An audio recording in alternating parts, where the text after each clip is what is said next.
George Bowen woke to the sound of something trying to break into his house.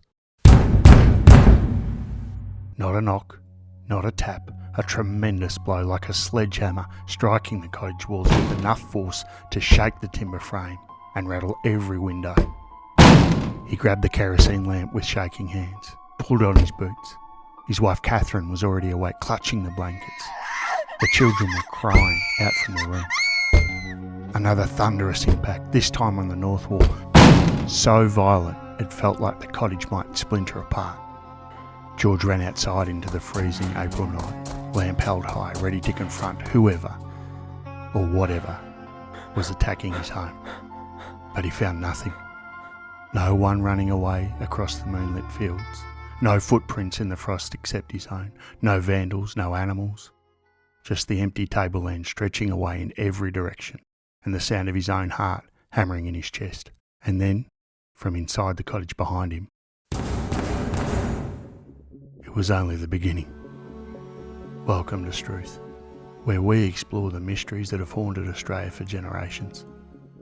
I'm your storyteller, Mark, and today we're travelling to the northern tablelands of New South Wales, to a cold April in 1921, when terror came to a family's cottage. When an entire town armed itself against an enemy it couldn't see, and when the line between the living and the dead became dangerously thin. This is the story of the Guyra Poltergeist.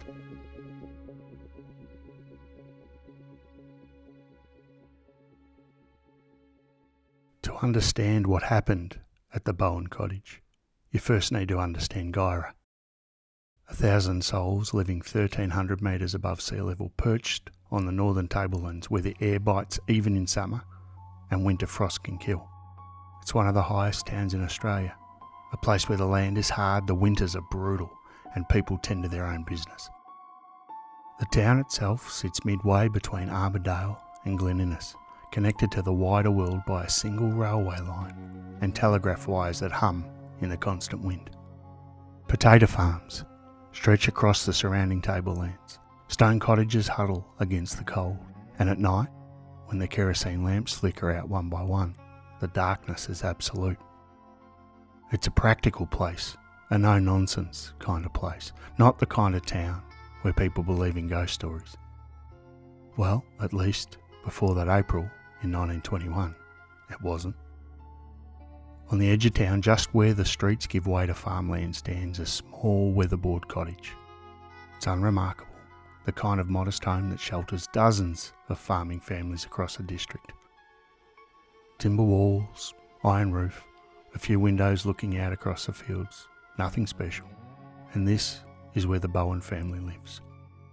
George Bowen is a potato farmer, his hands calloused from working the resistant soil of the tablelands. His wife Catherine tends to the home and their children. But this is a blended family, carrying quiet grief in its bones. Catherine's daughter from her first marriage, a girl named May, died just a year ago, and the family's still healing from that loss. Living with them are Catherine's children from that first marriage, including 12-year-old Minnie. If you saw Minnie Bowen in 1921, you might notice her unusual eyes. Dark, introspective, the kind of eyes that seem to look through you rather than at you. She's tall for her age, thin and serious. She doesn't like to smile much. She has a habit of answering questions before they're fully asked, as if she can read the thought behind the words. A curious child, a grieving child, a child who would soon be at the centre of events that defy explanation. But before we meet the Guyra Poltergeist, we need to understand that the town was already on edge, because something strange had happened on April the 1st, 1921. Mrs. Dorr, a local woman, had vanished. She'd been seen leaving town on the Grafton Road, walking away from Guyra with purpose. A witness watched her crest a rise in the road, and then she was gone. Gone as completely as if the tableland had opened up and swallowed her whole. They searched Of course they searched. The entire district turned out, combing the hills and gullies, following every track and farm road. But Mrs. Doran had disappeared as thoroughly as smoke in the wind. So, you see, the town at this time was unsettled, nervous. And then, just days later, on another cold April night, something began at the Bowen cottage that would make Mrs. Doran's disappearance seem like a very simple mystery. After the unexplained thumping the night before, George Bowen had a terrible time the following night trying to convince his wife, and in particular the children, that everything was going to be fine, that it was a one-off. In fact, he had a terrible time trying to convince himself. And unfortunately for the family, things weren't going to be all right. They wouldn't be going back to normal, because the next night, it happened again. But this time it was worse. Instead of thumps on the walls like the previous night, now stones began falling on the roof, not thrown from a distance. These weren't the soft thumps of pebbles landing on iron. These were deliberate impacts, stones that struck with purpose and precision. By the third night, the sounds had moved inside. Sharp bangs on the interior walls, crashes, the cottage shaking from impacts that seemed to come from everywhere and yet nowhere. Windows began to shatter, glass exploding inward without cause, without warning. One window, then another, until nearly every pane of glass in the cottage lay in glittering fragments on the floor. And the stones seemed to target one room in particular, Minnie's room. She'd be lying in bed and stones would crash through a window, landing on her blanket, sometimes striking her. Walnut-sized stones that shouldn't have been able to break through glass with such force. Stones that came from impossible angles. The family began to notice something strange. When they examined the damage, they couldn't determine if the stones were being thrown from inside or outside the house. The trajectory just didn't make sense. The physics didn't add up. And the thumping was sufficient to shake the cottage to its very foundations. So George Bowen did what any practical man would do. He called the police. Constables Stennett and Taylor responded to the cottage. They too were practical men, experienced officers who dealt with their share of domestic disputes, drunken troublemakers and petty crime. They came prepared to find a simple explanation. But what they found instead would break one of them. It didn't take long for the officers to witness it firsthand. Over the next few days, they saw the windows shattering with no visible cause. They saw the stones appearing from nowhere. They saw heavy wooden shutters and battens that George had nailed over the broken windows to protect his family, found smashed and piled on the veranda in the morning, torn free by some tremendous force, all while the family slept. One evening, a pane of glass exploded inward, struck by what appeared to be a pea rifle bullet, but there was no shooter, no rifle crack in the distance. The bullet simply appeared. Word spread through Guyra like frost across a window pane. People began talking, speculating. The newspapers started sending journalists. And with the attention came something dangerous: fear. By mid-April, the Bowen cottage had become the centre of a siege unlike anything the Tablelands had ever seen. 60, 70, 80 armed men. The number grew each night, forming a double cordon around the property. Potato farmers with rifles, shop owners with revolvers, young men looking for adventure and finding terror instead. They stood watch in freezing darkness, determined to catch whoever or whatever was tormenting this family. But the phenomena didn't stop. If anything, it intensified. Two large stones struck a wall against which a policeman was standing. He felt the impact through his back, felt the wall shake with the force of it. He spun around, rifle raised, but there was no one there. And the stones, they'd come from inside the wall. The police sergeant assigned to the case sat up night after night in the cottage, 1 yard from Minnie, watching her every movement. He watched the walls, watched the windows, watched for any trick, any sleight of hand that might explain what was happening. But the phenomena persisted under his direct observation, under the surveillance of dozens of armed men. The impossible occurred again and again with no rational explanation. And slowly, inevitably, the sergeant began to break. He stopped sleeping, stopped eating properly. His hands shook. His eyes grew hollow. After enduring the relentless phenomena, witnessing things that violated every law of physics and reason, he was sent away for rest. But before he left, he made his position clear. He was convinced that supernatural agency was at work. But the worst was yet to come. The fear spreading through Guyra wasn't just psychological, it was becoming lethal. People began sleeping with loaded firearms. A woman at Black Mountain, terrified by the stories, bought a revolver for her protection. Her son found it. He was just a boy. He thought it was a toy. And he shot his sister. She survived, but the bullet lodged dangerously close to her brain, too deep to remove. She'd carry that piece of metal inside her skull for the rest of her life. A permanent reminder of how fear can transform ordinary people into walking dangers. Multiple people nearly escaped being shot in similar circumstances. The whole district was on a knife edge, seeing threats in every shadow, hearing menace in every unexplained sound. The New South Wales government couldn't ignore this anymore. The State Police Commissioner sent a team of detectives from Sydney, professional investigators who dealt with every kind of crime and con. They came to expose the hoax, to restore order and to prove that there was a rational explanation. But they found none. Inspector General of Police James Mitchell would later dismiss the entire affair as a joke. But he wasn't there. He didn't stand in that cottage and feel the walls shake. He didn't watch stones materialise from empty air. He didn't see the look in Minnie Bowen's dark, unfathomable eyes. The detectives set elaborate traps. They searched every inch of the cottage and the surrounding property. They interviewed everyone, cross-referenced stories, and looked for inconsistencies. But despite all of this, they still found nothing. And then, on April 18th, a telegram arrived at the Guyra police station. Chief of Police, Guyra, please reserve room, best hotel, arriving to investigate disturbances. H.J. Moores. Harry J. Moores.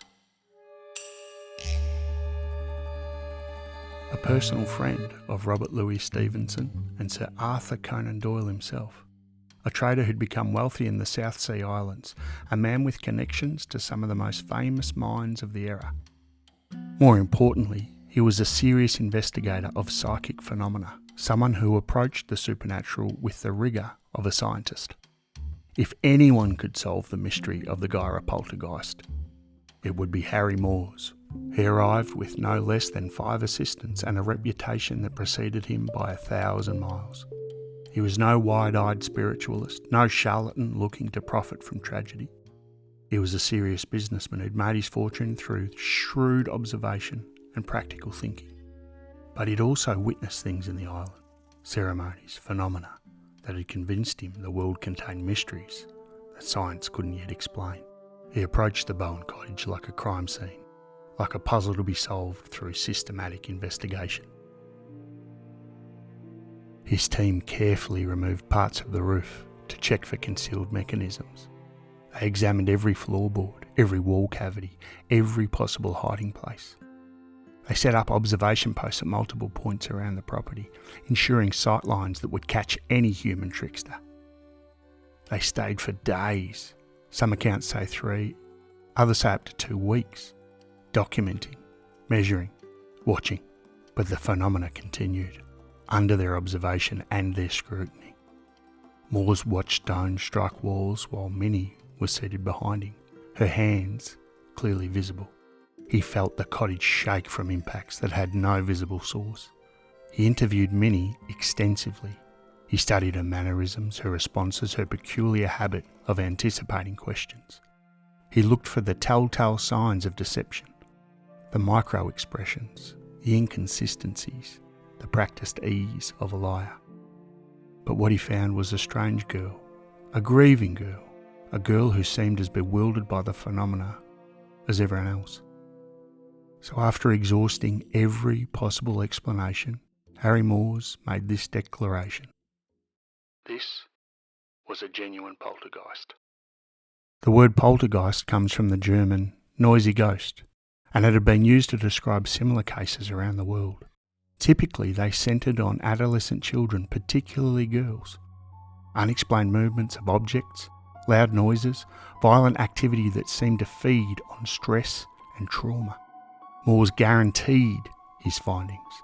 He was so certain that he offered £500, an enormous sum, in 1921, to anyone who could prove the phenomena were caused by human trickery. No one ever claimed that reward, but Moores wasn't the only investigator drawn to Guyra. A spiritualist named Ben Davey travelled from Uralla, bringing with him the promise of communication with the dead. A séance was arranged in the Bowen cottage. The family gathered around a table in the darkened room. Davey began his invocations, calling out to whatever spirits might be haunting this place. He asked questions, waited for responses.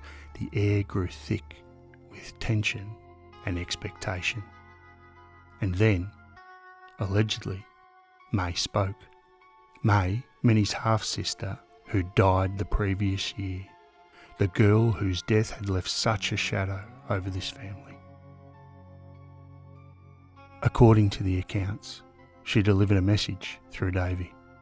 "Tell Mother I am perfectly happy where I am, and that your prayers when I was sick brought me where I am, and made me happy.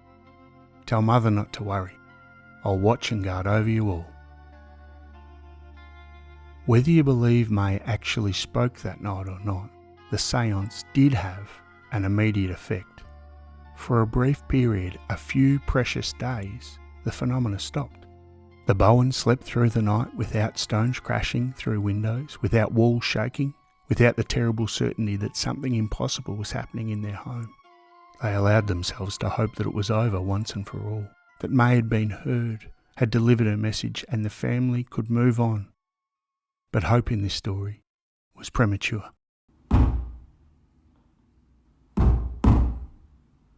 The thumping returned, the stones, the crashes, and this time it was worse than before, as if whatever was causing this had been offended by the attempt to communicate, insulted by the suggestion it could be appeased with words and candles and séances. So the Bowens made a desperate decision. They would send Minnie away.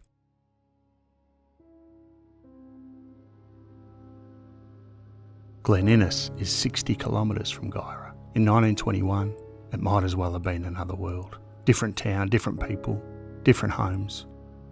Surely whatever was happening at the Bowen cottage would stay there. Surely. Minnie went to stay with family in Glen Innes. Perhaps the change would help her. Perhaps removing her from that cottage would finally break whatever strange connection had formed between a 12-year-old girl and the impossible. For a day, maybe two, it seemed to have worked. And then the walls began to shake. And it was worse in Glen Innes. Confined to Mrs. Shelton's house in a populated street, the phenomena became impossible to ignore or rationalise away. Walls shook hard enough to rattle furniture, and the ornaments, delicate china pieces displayed on the dining room sideboard, kept falling to the floor and shattering. At first, Mrs. Shelton and her neighbours tried to rationalise it. Perhaps someone was throwing stones from outside. Perhaps the thumps against the walls were creating vibrations. Perhaps there was a logical explanation. So they decided to test it. A neighbour, a large man, well over 200 pounds of solid weight, positioned himself next to the sideboard where the ornaments sat. The remaining china pieces had been carefully replaced, lined up in a neat row. "Watch," someone said to the gathered witnesses. The big man threw his full weight against the wall, once, twice, 3 times. The entire house shuddered from the impacts. The floorboards creaked. The windows rattled in their frames. But the ornaments on the sideboard didn't move, not even a tremor. They sat perfectly still, as if the man hadn't touched the wall at all. "You see," the man said, breathing hard from the exertion. "Can't be done. There's no way." The invisible force then struck the wall with its familiar violence. The ornaments flew off the sideboard as if pushed by an unseen hand, shattering on the floor in a cascade of porcelain. The gathered witnesses stared at the broken china, at the wall that had just been struck by something none of them could see or explain, at young Minnie sitting quietly in the corner, her dark eyes watching them all. No one spoke. What was there to say?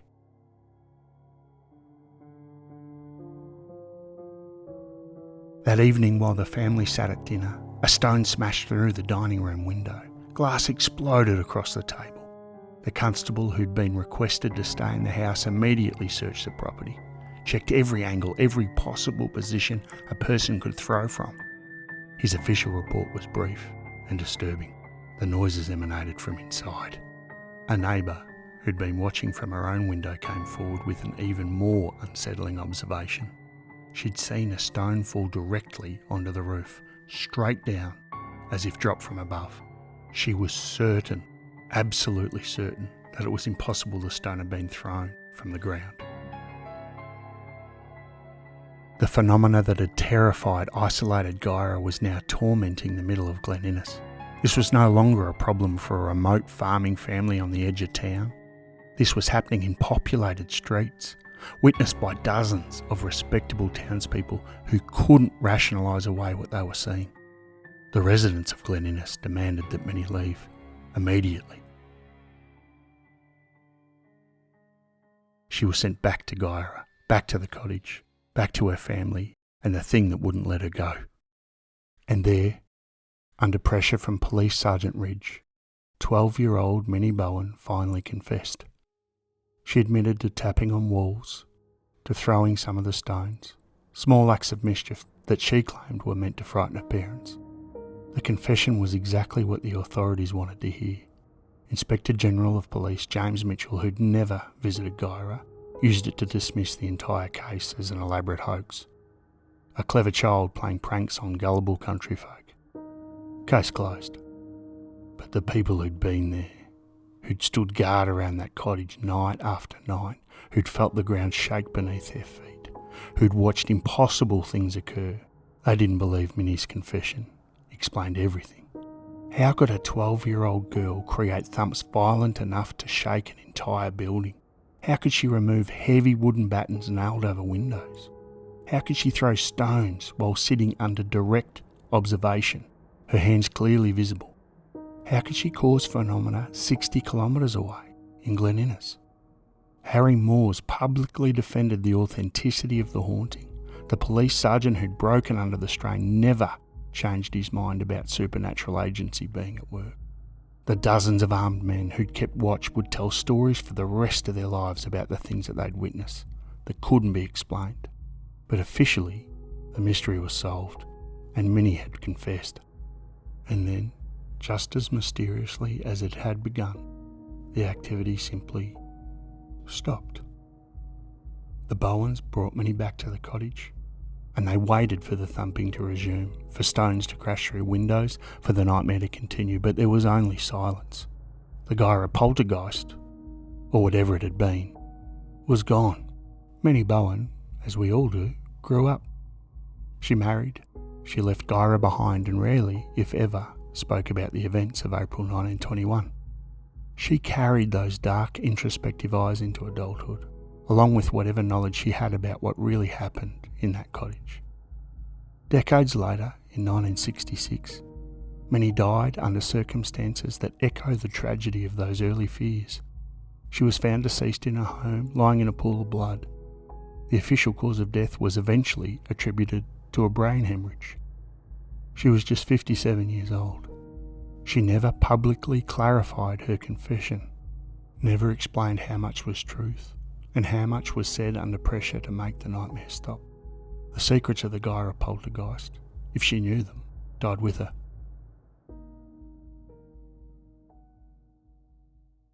If you visit Guyra today, you'll find the house still standing. The Bowen cottage has been enlarged and renovated. The current occupants know the history. They were, understandably, and by their own admission, a little nervous when they first moved in. But there's been no paranormal activity, no stones, no thumping. Whatever happened there exists only in the past, in newspaper archives and local folklore. The local rugby team's called the Guyra Ghosts. There was once a Guyra Ghost Cafe, though it's since closed. And the Historical Museum maintains exhibits about the case, newspaper clippings and artefacts from those strange weeks. Was it a genuine poltergeist? The manifestation of psychokinetic energy centred on a grieving 12-year-old girl dealing with the death of her sister? There are dozens of similar cases documented around the world, particularly focused on adolescent girls experiencing trauma or stress. Was it an elaborate hoax? A remarkably clever child who managed to fool experienced investigators, police officers, and dozens of armed volunteers? If so, she was a prodigy of deception. Was it mass hysteria? A community already nervous from Mrs. Doran's disappearance, primed to believe the impossible, seeing threats where none existed? But that doesn't explain the physical evidence, the broken windows, the damaged property, the phenomena witnessed under controlled conditions. Or was it the perfect storm of all three? Perhaps many did play some pranks. Perhaps the community's fear amplified those events. And perhaps there was also genuinely unexplained phenomena occurring simultaneously. Perhaps the truth is more complex than any single explanation can capture. Paul Cropper, one of the researchers who studied the case extensively, concluded, "My own feeling is that the Guyra haunting was the real thing, and that young Minnie was unconsciously the focus and possibly the source of some genuinely strange events. Unconsciously. That's the word that haunts me. The idea that Minnie herself might not have known what she was doing, that some part of her grief, her trauma, her developing mind might have reached out into the physical world and shaken it like a child shaking a snow globe. Or perhaps it was May. Perhaps grief works both ways. Perhaps the dead can miss the living just as fiercely as the living miss the dead. What we know for certain is that Mrs. Doran was never found, that Minnie took her secrets to the grave, and that the Guyra Poltergeist has been silent for a little bit over a century. But on cold nights in the tablelands, when the wind howls across the potato farms and frost glitters under moonlight, I wonder if anyone in Guyra ever hears it. A faint sound, distant, like someone knocking on a door that no one wants to answer. Strewth.